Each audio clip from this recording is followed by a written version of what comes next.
Good evening again, and want to welcome you guys back to another episode of the Conversation 9-8. And we want to thank you again for rocking with your boy.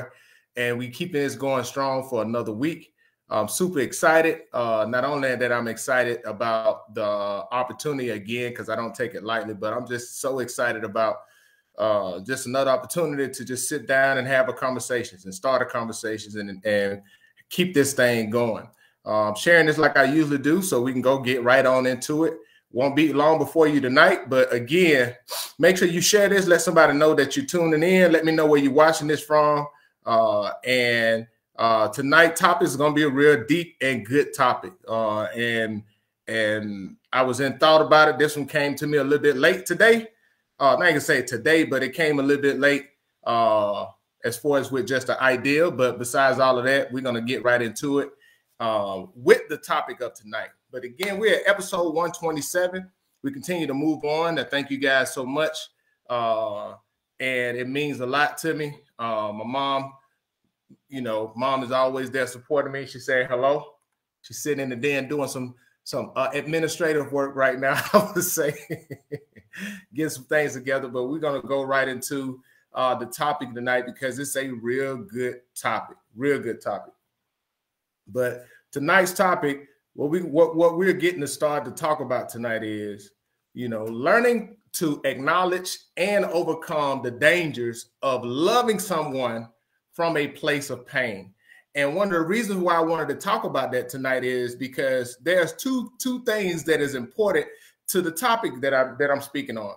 Not only we have to learn to acknowledge, we got to learn to acknowledge that we are in a place of pain. And then we have to learn to overcome the dangers of trying to love somebody from a place of pain.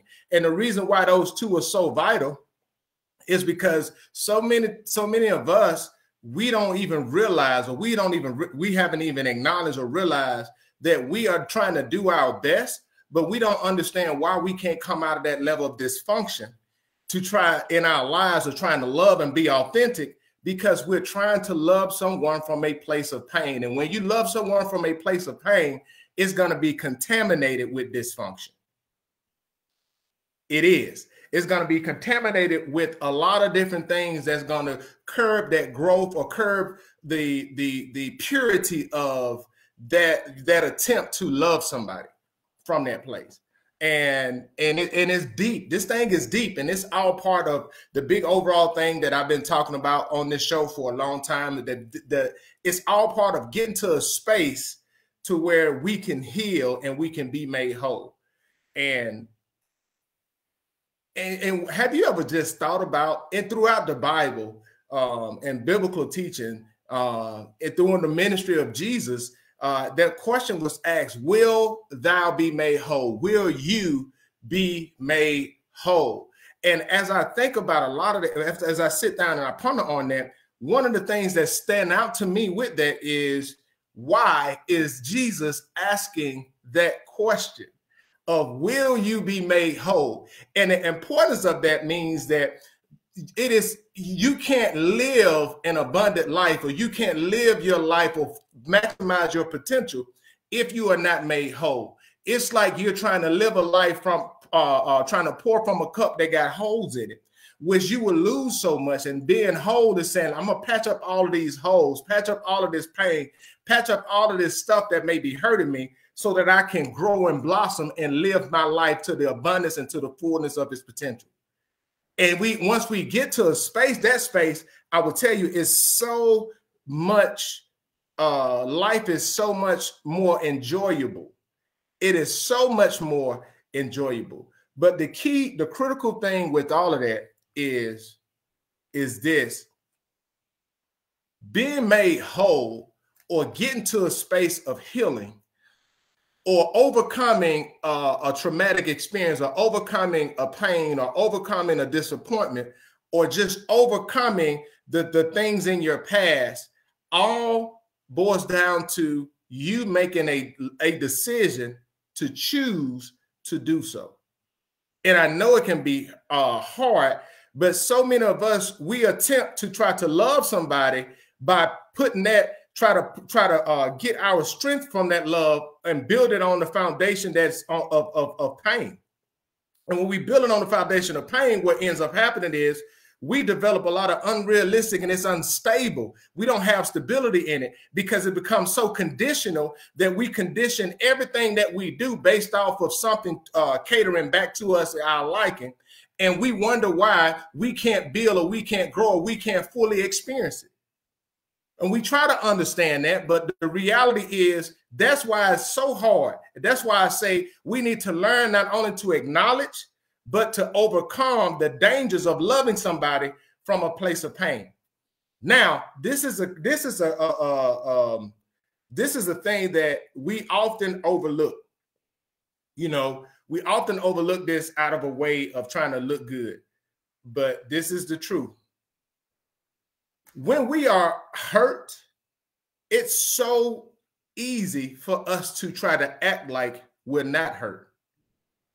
And what we don't acknowledge is, say you had a breakup in a relationship and you're hurt in a relationship, and you'll just say, it don't bother me. So you'll go out and you try to connect yourself with somebody else, and you connect yourself with somebody else, but you haven't dealt with or healed from the hurt that you just came out of.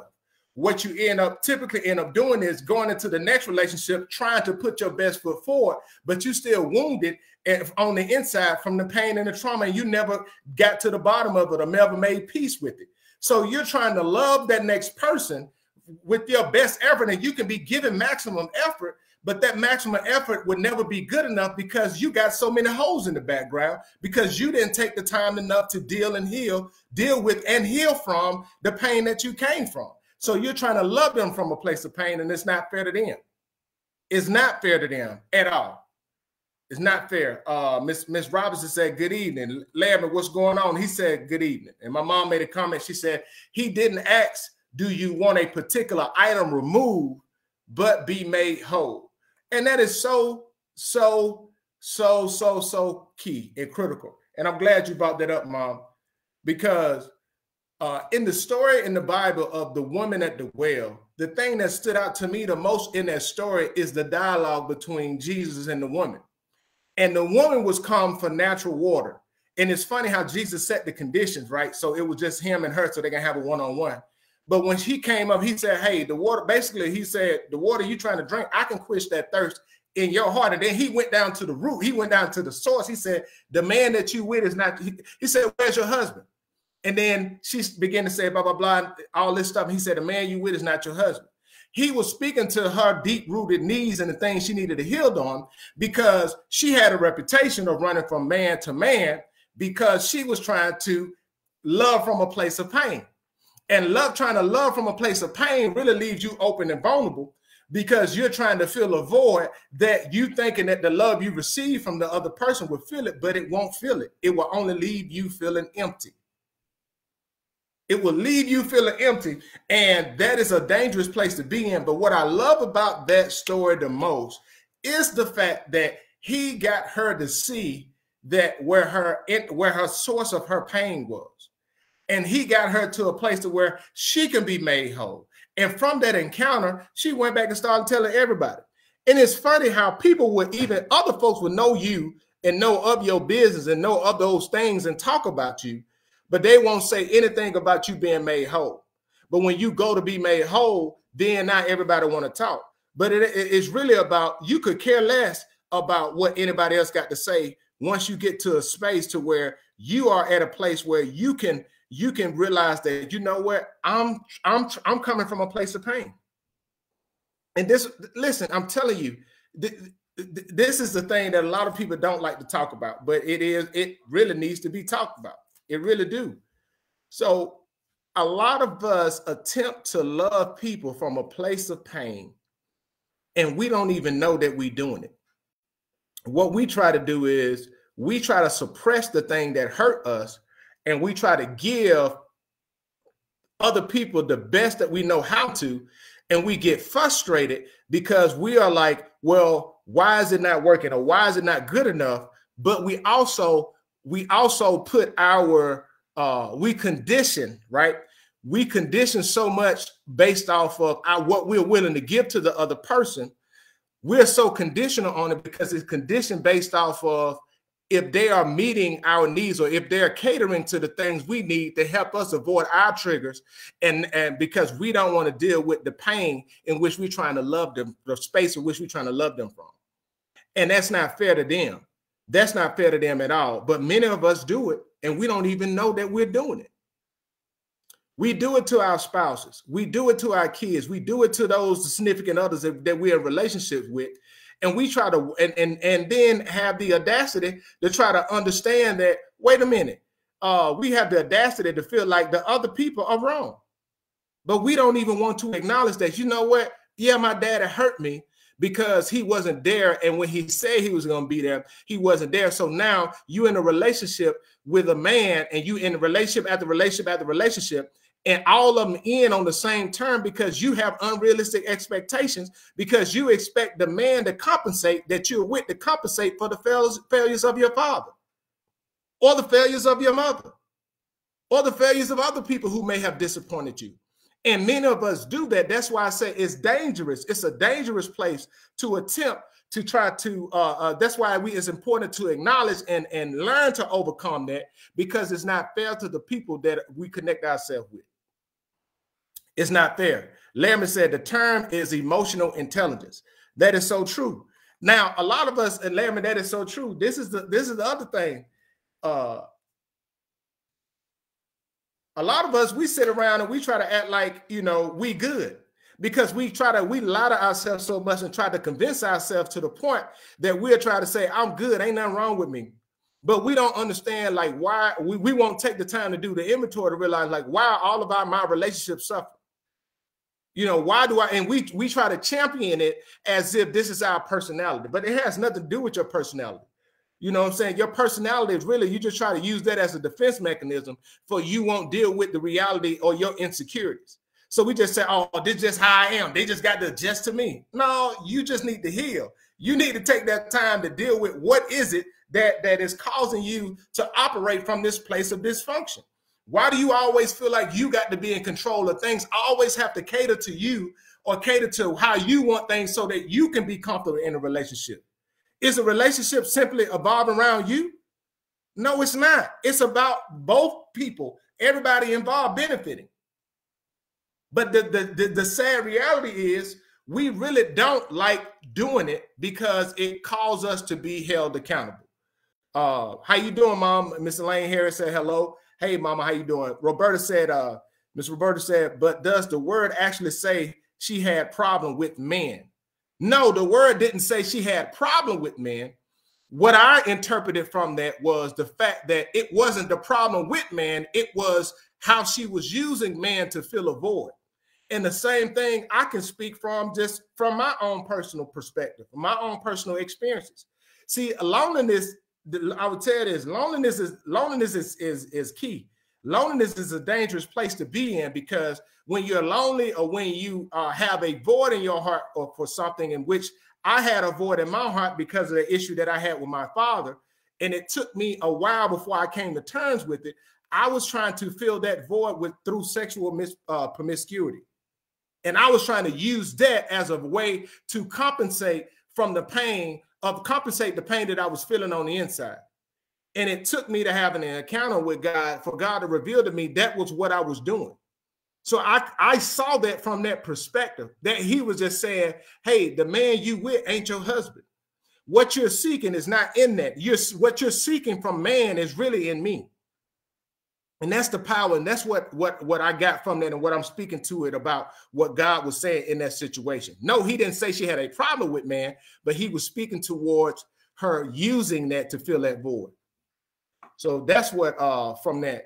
How you doing, Miss Geraldine? Good to see you. Good to see you. Thank you so much for tuning in. But this is what I'm saying. It's, first of all, we got to the first thing we need to do is simply acknowledge the fact that we've been hurt, and not, oh, they just hurt my feelings. No, acknowledge the fact that somebody hurt you, or the actions of somebody, the actions or the inactions of somebody hurt you enough to the point to where it impacts you. And so many of us have been severely impacted by somebody not being there in our lives, or the absence of a parent, or a father not being there, a mother not being there, or having people present, but their actions, they never told you they loved you, or they never was there supportive of you, that they didn't verbalize their love for you, and it bothered you and it impacted you. But now you get grown and you get to a space that you like, well, I don't really need that. No, you needed that. We all need that. And you need to say, you know what, instead of just saying, well, I ain't get it, it ain't hurt me. No, it did damage you. So don't try to perpetuate that on the other people that you connect yourself with to in your life and say, I need help. It's okay to say you need help. It's okay to admit that. It is okay to say, you know what, that wasn't good for me. Hey, I don't like how that made me feel. So why am I going to subject that to somebody else that I say that I connect myself to and I love? You know, that's what we understand what the Bible said, that love is patient, love is kind, love does not envy, love does not boast. Love is a lot of things, right? But also you have to know yourself in order to love yourself appropriately. And many of us lie to ourselves because we are afraid to face ourselves. And the reason why we are afraid to face ourselves is because facing ourselves reminds us of the pain in which we try to suppress. And the reason why we try to suppress that pain so much is because that was our coping mechanism and how we coped to deal with it. But now coping with it is just not good enough. We have to overcome it. And as I said, the first step is to acknowledge it, then learning to overcome it. And learning to overcome the dangers of loving somebody from a place of pain is because when you love someone from a place of pain, what you're doing is you're automatically starting off at a deficit. And when you attempted to love somebody from a place of pain, then that individual or whoever involved would never fully, even though you may be giving your best, it still would be at a deficit, because pain cannot fulfill the true genuine impact or the genuine fulfillment that comes from genuine love. Because when you try to love somebody from a place of pain, it's almost like you break your leg, but you're trying to walk off your leg and support somebody from them. It's really impossible, because guess what? You have to focus on healing first before you can even support or give the necessary level of support to that. You have to heal first. And many of us, we need to heal before we attempt to love. We need to. And just be honest. I mean, if we seriously be honest about it. I mean, when I say seriously be honest about it, if we just seriously take some time to be honest, we'll realize the real nature of this and the severity of doing this. There are a lot of people who love people with everything they got, and they don't realize that they are loving them with the best they have, but it's coming from a place of pain. And so what happens is, this is how generational curses are passed on, because people get frustrated because they like, I'm giving you my best, but your best is coming from a place of deficit. That's why when Jesus was asked, will you be made whole? That's why it's so important on healing and forgiveness. That's why I advocate and I talk about that on this show for so much. The reason why I do that is because once you heal and once you forgive, that right there give you a baseline or a foundation to begin to build on. And that foundation is one that is stable and not dysfunctional, and as if it's from a place of pain. Because from a place of pain, it's controlled by somebody else and not by you. See, when you're trying to love somebody from a place of pain, it's always conditional based off of what somebody else did to you. And you cannot take that power back until you say, you know what, I'm going to forgive, I'm going to heal, not because I'm going to let them get off, not because of that. No, I'm forgiving because I want to be made whole. I want to move forward. I don't want to forfeit my power over to the person that may did something to me. And so many times we have people we allow people to have so much more control in our lives because we are choosing to continue to try to love others from a place of pain instead of healing. See, when we go from a place of pain, and I'm talking about this because this is something that's real. See, we can be in a relationship. Man, this is good. You can be in a relationship and a relationship don't work for a myriad of reasons. It can be a myriad of reasons. Okay, say you got to get a divorce. It can be for a myriad of reasons. It can be for the lack of effort, the lack of whatever, right? And you can walk away and be like, hey, you know what? I don't care. But the reality is that did something to you. You don't just walk away from that and you don't change and nothing changes about you. So now you'd have endured all of this hardship based off of all this pain that led to say, you know, let me dissolve this relationship. Okay, now you dissolve the relationship, but now you try to move on. And boom, you get a new person and you connect with that new person and you start to build. But you didn't take any time to heal or address the issues that caused the breakup. So now you go into that next relationship, but you are giving your best foot forward, but you still wounded. So now everything is conditioned based off of who's going to tolerate your wounds or cater to your wounds, and that's not fair to the next person. And you come into that relationship with all this baggage, and then now you try to build on that, and then that relationship dissolved years later or a few months later because you didn't build from a good foundation. Because you didn't take the time to heal. You didn't take the time to forgive. You didn't take the time to process and get an understanding and find out what is the why, what's the meaning or what's the why behind all of these things. And we try to move on too fast, but when we move fast, what we end up doing is we create other environments of dysfunction. And we subject ourselves to people using us because we really operate out of a place of pain, in a place of loneliness, in a place of dysfunction. And we can, even though we may seem like we got it together, even though we may seem like we having fun, even though we may seem like everything is working out, but inside we still haven't sat down to rest, to even acknowledge, wait a minute, how did this impact me? How did this hurt me? How did this how did this change who I am as a person? What real impact did this have on me? And I tell you, that right there is where we make the most money at. And it is something so key. Roberta said, yes, healing is essential. And Stephanie, how you doing? She said, acknowledging your pain and the fact that healing is necessary is key. That is so true. That's why I said learning to acknowledge. You have to acknowledge it. See, the thing about it is so many of us, we act as if when we want to go around as if nothing bothers us and we good. No, you're not. I'm not saying that your world is ended. I'm not saying that's the end all be all. No, but you need to say, hey, that hurt me. Hey, that impacted me. And a lot of us, we don't even acknowledge that, but then we get into this, you know, we go into this defensive mode. And then some of us, we don't even, I ain't got time for dating or this. No, the reason why you saying that is because you don't want to heal. Because you still hurt based off of what somebody else did to you. And then this is the other side to it too. We allow ourselves so much to where we don't even acknowledge the role that we played in. And the reason why, that's why I say healing is so key, because many times we play a major role in the things dissolving and causing pain in our life. But we are so prideful that we don't even take the time to say, hey, you know what? I played a role in that. We don't even want to acknowledge that. What we want to do is we want to act as if like it's always the other person. And oh man, this right here is good. This right here is good.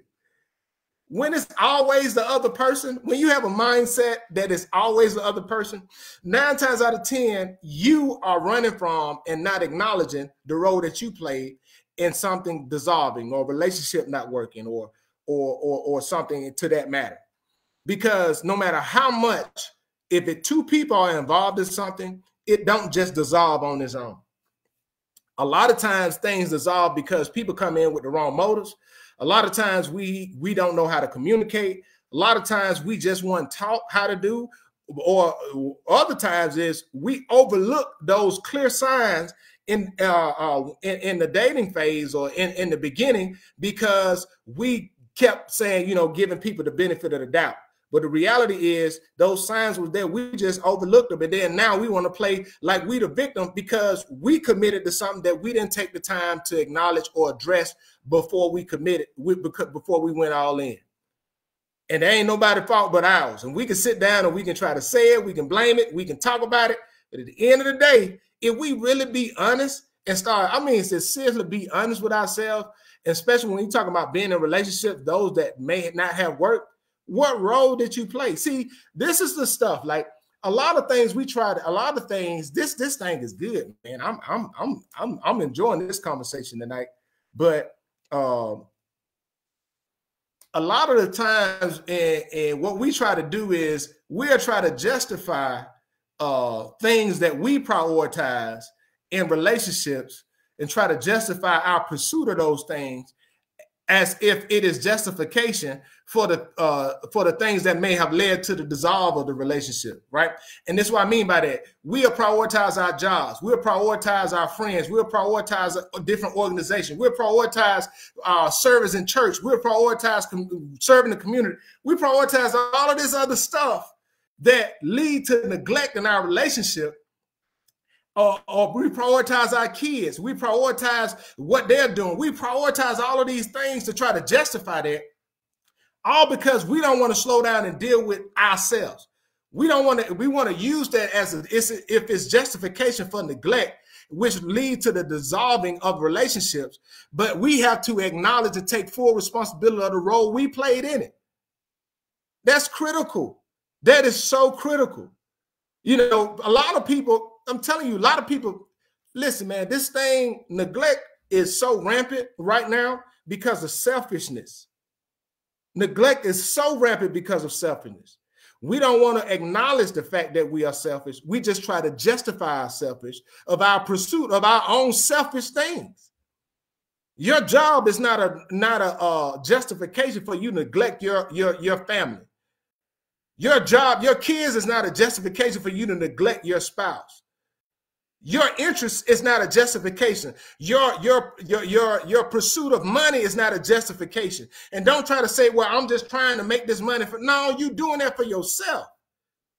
So it's so much. That's why I say neglect is rampant right now, because we have a lot of people that are entitled and selfish and don't want and too prideful to admit that they are in the wrong and to change their behavior. And the sad fact is they just won't do it. They won't do it. They will sit around, and then when it dissolves, they'll be the ones hurting, but then they will never admit that they played a role in it, and then try to connect with somebody else and then love them from a place of pain, and then wonder why that don't work the next time. You connect yourself with somebody else and find the same problems over and over again because you're trying to love somebody from a place of pain. And when that's why I said learning to acknowledge and overcome the dangers of loving someone from a place of pain. It's dangerous to love somebody from that place because it is not sustainable. It's not sustainable. And oh my goodness, this right here is a good one. Man, thank you, God. This is key. Loving someone from a place of pain is something that you would never get a full sense of fulfillment. I can feel the essence of being loved from a genuine place. It is something that is empowering. It is something that is transferable. You can literally feel it. It is not just an emotion, it's an energy. But when you're trying to love somebody from a place of pain, it is always conditional. It's always conditional based off of what is favorable to you, not to the other person. And when you love somebody from a place of pain, it always make it that they have to cater to what you're liking in order for them to receive anything of substance from you. And that is not love. That is using somebody. And that's why so many people feel used.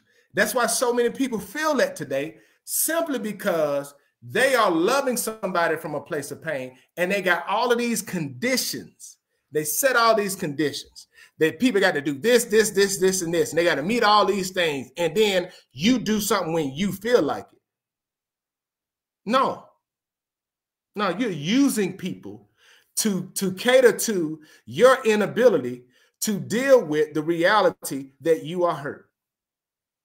And that's a sad truth that many people deal with and live with people today. They live with that every day, and those people don't even acknowledge the fact of how draining they are.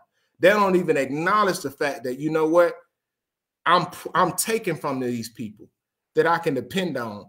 But for me to be there for them, it's always conditional. Hey, free yourself from them people, man. I'm telling you right now, free yourself from those people, because staying connected to those people will only drain you, and they will live their entire life, because guess what? How it's set up, they benefit and you don't. And what I'm learning is that, first of all, life is entirely too short to continue to connect ourselves, stay connected to people that clearly shows us that they don't have our best interests at heart. And I can love you from a distance. I can love you from a distance. And when we don't even understand that, like we don't understand the impacts of that. My mom said my father hurt for years and hurt others because of his trauma. And for those that may not know, my grandfather was given up for adoption because his stepfather was abusive, not only to my great grandmother, but to him. And that had an impact on him. And even though he went to adoptive parents who was very loving, who helped him heal, he still had a journey that he had to carry for the rest of his life. And, you know, those are the things, and many of us, we have those similar things. And that's why I say, you know, we got to learn and acknowledge the fact that, hey, look, from a place of pain. And I'm not saying, and I want people to, I really want to bring clarity to this. What I mean by a place of pain, that doesn't mean that you didn't grow up in an environment where people loved you. That's not what I'm talking about. But there are some things that happen to us as individuals that impact us on the level where it impacts our ability to interact with others. And when we're talking about growing into relationships with people, and I'm talking about with not only just, you know, intimate relationship, but I'm talking about with our kids. See, many of us, man, I'm telling you, a lot of our kids are dealing with things because we haven't dealt with stuff from our childhood, and our child grow up in it, but they don't even have anybody they can come and talk to. And it's a sad thing. But we just act like we good because we didn't got good at suppressing it. No. Just because you got good at suppressing something doesn't mean that you heal from it. And that's the thing that a lot of people think. And suppressing it is definitely not healing. You got to deal with that. And it's important for your kids to see that you are putting in the work to address it. It is so important that you are transparent in your journey of the things that you are trying to overcome. Why is it so important?